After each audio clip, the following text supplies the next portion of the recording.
del candidato que no puede acreditar la compra de un terreno en Querétaro, la venta de una nave industrial por 54 millones de pesos, la existencia de una fundación que también hizo un terreno, compró un terreno, puso un edificio, lo vendió, etcétera.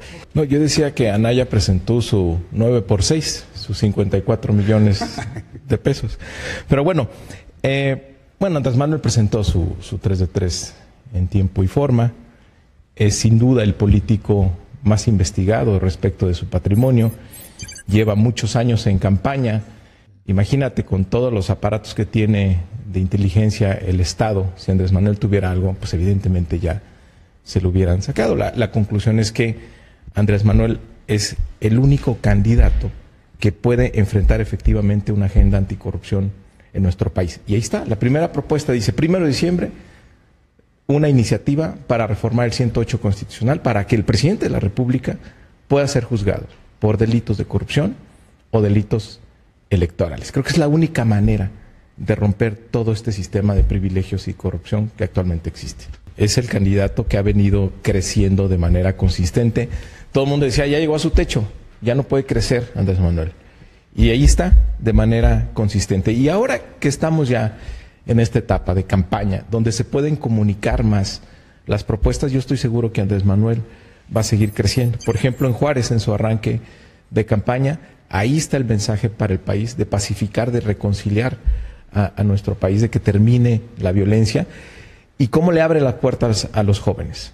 Las propuestas que hace para los jóvenes, tanto para los que no estudian y no trabajan, para que puedan incorporarse a una empresa como aprendices, 1.3 millones de jóvenes que serán apoyados con 3,600 pesos y otros programas para ayudar al desarrollo. No hay que hacerle mucho caso a sus encuestas. El domingo, lunes, martes y miércoles, todas las encuestas ya ponen a José Antonio Mide en un segundo lugar, a tiro de piedra de López Obrador. Ellos saben que se están hundiendo y digo, no amerita más comentario. Lo que sí amerita comentario es lo que acaba de decir Mario Delgado. Dice, en Ciudad Juárez habló de pacificar el país. Pero ¿sabes cómo quiere pacificar el país López Obrador? Dándole amnistía a los criminales. Y vaya que lo está cumpliendo. Trayéndose a Napoleón Gómez Urrutia al Senado de la República, a Néstor Salgado, aliándose con el Bester Gordillo, apoyando el diálogo del obispo de Guerrero con los narcos, perdonando a los del Partido del Trabajo, como dice, si llega a la presidencia de la República. Ese es el perdón y es la manera de pacificación que está viendo López Obrador. Y también, en cuanto a apoyo a los jóvenes, pues qué fácil, darle 3,600 pesos al mes a los jóvenes que ni estudian ni trabajan, bonito incentivo para que no busquen una actividad productiva. Además, que es dinero que no tenemos. Esa es la irresponsabilidad de López Obrador y qué bueno. He visto durante este tiempo muchos debates y cómo han tratado de minimizar la propuesta de Andrés Manuel López Obrador de pacificar el país. Es increíble que no dimensionen la profundidad del daño que le ha hecho a México esta ola de violencia, que por cierto empezó Calderón. Tenemos que empezar a hablar de paz y dejar de hablar de guerra. Y te voy a dar un ejemplo de amnistía.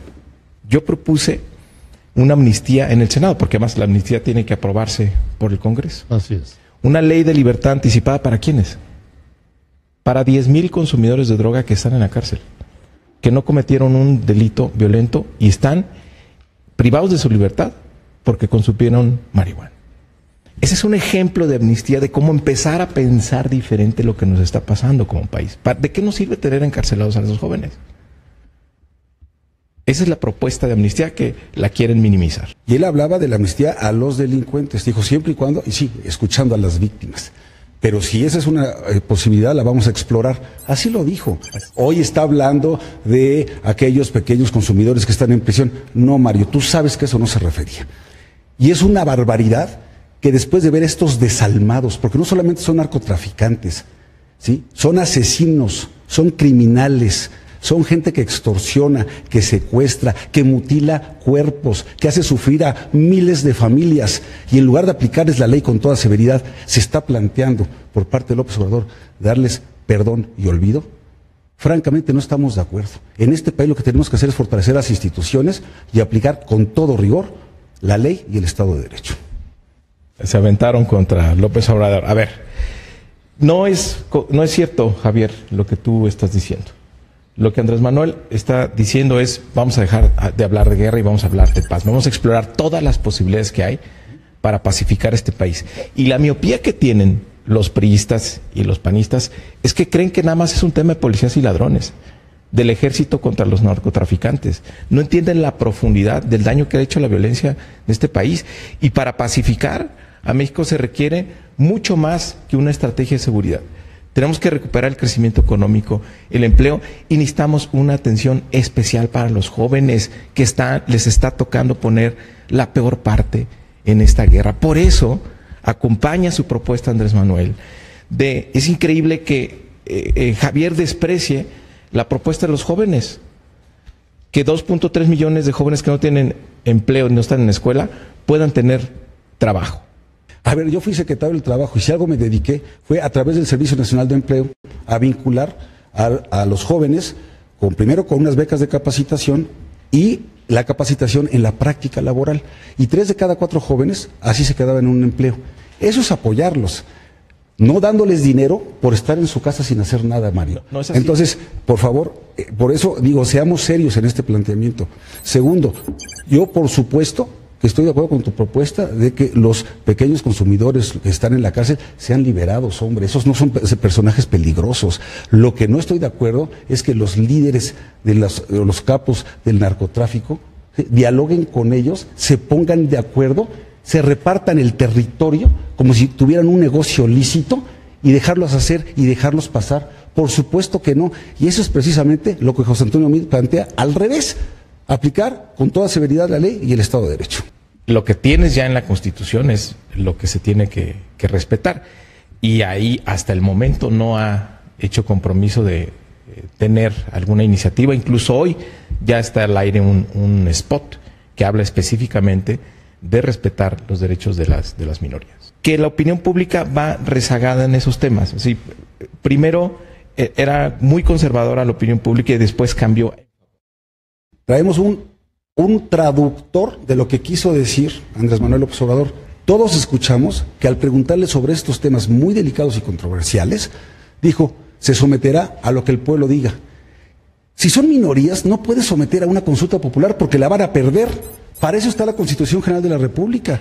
Y esos asuntos ya están atendidos y resueltos en la Constitución de la República. Lo que tendría que decir él y todos los demás candidatos, como lo ha dicho José Antonio Meade, es voy a respetar a cabalidad lo que ya establece nuestra Constitución y la jurisprudencia de la Corte, cuando hay necesidad de hacer algún tipo de interpretación, por ejemplo, en cuanto a matrimonios igualitarios se refiere, ¿sí? Pero no andar con estas ambigüedades queriendo quedar bien con Dios y con el diablo, según el momento y según el foro en el que se esté.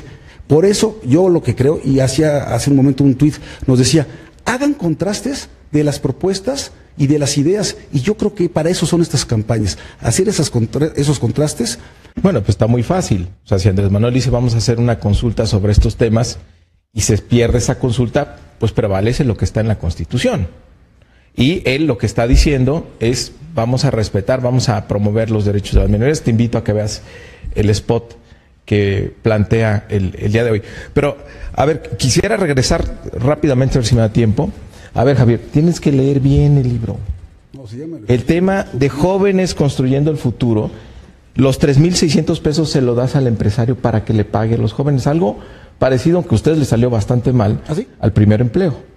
Entonces es una versión para que estos jóvenes que no están en la escuela y no tienen empleo puedan ser aprendices. Va a ser un programa muy eficaz y vas a cambiarle la vida prácticamente a 2.3 millones de jóvenes de todo el país. Está claro en el proyecto alternativo de nación que se está proponiendo. En el caso del sistema financiero, lo que se propone es ampliar que más gente pueda tener acceso a crédito. Tenemos un sistema financiero muy bien capitalizado, con bancos extranjeros que presumimos en todos lados, pero que no le sirve a los mexicanos. No está cumpliendo su función de estimular el crecimiento económico.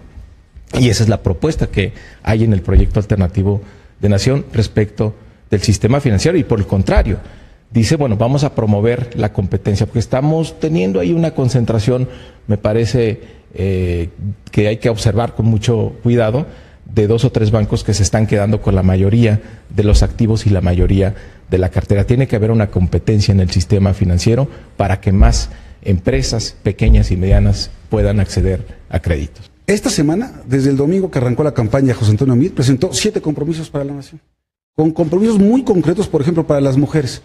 Hablando de dos cosas que les importan mucho. A las trabajadoras del hogar, trabajadoras domésticas. Inscribirlas al Seguro Social y que las aportaciones voluntarias de los patrones se hagan deducibles del pago del impuesto sobre la renta. Eso es de justicia social. Cuadruplicar el número de escuelas de tiempo completo. ¿Por qué? Porque así le permites a una señora trabajar todo el día y que su hijo se quede en la escuela, coma y luego tenga actividades artísticas, deportivas, inglés, computación, etcétera. Cuadruplicar el número, ¿sí?, de hospitales al 100%, que todos los hospitales públicos de este país tengan medicamento, médico y tratamiento 24 horas del día. Sí, son cuestiones muy concretas, la eliminación del fuero a todos los niveles, empezando por el presidente de la República. Quisiera hablar de una propuesta de Andrés Manuel en este contexto de la incertidumbre sobre el Tratado de Libre Comercio. ¿Se va a aprobar o no se va a aprobar?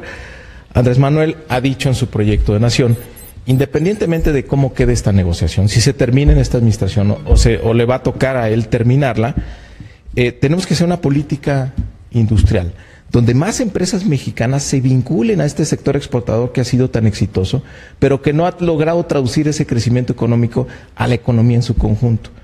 Tiene que haber más empresas vinculadas, que se formen cadenas de proveedurías para que las exportaciones mexicanas tengan mayor contenido nacional, porque eso significa empleos, porque eso significa nuevas empresas. Entonces, tenemos que hacer esa tarea que se dejaron pendientes los gobiernos del PAN y los gobiernos del PRI.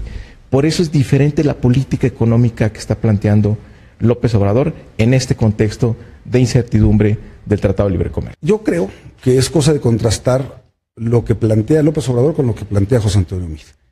Lo que plantea López Obrador lo dijo con sus propias palabras. Es basarse en el modelo de desarrollo estabilizador de Antonio Ortiz Mena de hace 60 años. Es echar abajo el nuevo modelo energético que ya comprometió 200,000 millones de dólares para este país. Es echar abajo el nuevo modelo educativo que apuesta por la calidad educativa para los jóvenes y los niños de nuestro país. Es echar abajo la construcción del nuevo aeropuerto internacional de la Ciudad de México y poner como alternativa para vuelos internacionales la base aérea de Santa Lucía. Ese es Andrés Manuel López Obrador, sin matices, sin filtro. En cambio, José Antonio Meade lo que plantea es continuar con el aeropuerto, consolidar lo bueno que hemos hecho en materia energética, en materia educativa, fortalecer instituciones e ir adelante con el Estado de Derecho. Y por cierto, es el más preparado de todos los candidatos para poder emprender un buen gobierno los próximos 6 años. Hoy en el Senado, yo tengo ahí el empeñadero, que le mido a Peña Nieto cómo nos va endeudando todos los días. Hoy rebasó los 10 billones de pesos. Nunca el país había estado tan endeudado. ¿Qué porcentaje del PIB es? 46% del PIB. Y crece 17,000 pesos por segundo, así crece la deuda en México. Y José Antonio Meade fue el secretario de Hacienda de Peña y también fue secretario de Hacienda de Calderón, de los panistas. ¿Qué tenemos? Mayor pobreza. Tenemos una inflación, la inflación más alta en los últimos 17 años, y tenemos, que no se le olvide a la gente, los gasolinazos. Esa es la política económica que no están dispuestos a cambiar y que sí vamos a cambiar en la administración de López Obrador. Que la deuda del país es el 46% del PIB, sí. Cuando estaba José Antonio Meade bajó del 51 al 46%. ¿Sí? José Antonio Meade fue 2 veces secretario de Hacienda, efectivamente. Lo que te habla de una capacidad de trabajar con cualquier gobierno, porque nunca ha pertenecido, es el único que nunca ha sido miembro de un partido político de todos los candidatos. ¿Sí? Y por igual se pone de acuerdo con unos y otros en el Congreso y saca adelante paquetes fiscales. Sacó a 2 millones de la pobreza extrema cuando fue secretario de Desarrollo Social. Es un hombre conciliador, ha ocupado 5 veces las secretarías de Estado, Relaciones Exteriores, Sede Sol, 2 veces Hacienda y Energía. Yo le pregunto, López Obrador nunca ha estado en la Administración Pública Federal. Margarita Zavala solamente en el DIF nacional cuando fue esposa del presidente Calderón. El traidor de Anaya, 10 meses como subsecretario de Turismo. Contra un hombre que lleva 5 secretarías de Estado, que es intachable su conducta y su honorabilidad. Díganme ustedes quién es un mejor presidente de la República para México. Nada más decirle a la gente pues que vamos adelante, que tengan confianza, ya falta poco para cambiar este país, se va a cambiar este régimen corrupto que tanto daño le ha hecho a México, y sí tenemos mucho futuro, nos vamos a sentir orgullosos de ser mexicanos y nos van a respetar en el exterior por ser un país distinto. Y a los jóvenes decirles que una de las propuestas fundamentales del plan de gobierno de López Obrador son ellos, son los jóvenes, porque este es un país de jóvenes y sabemos de que como les vaya a ellos, es como les va a ir a nuestro país.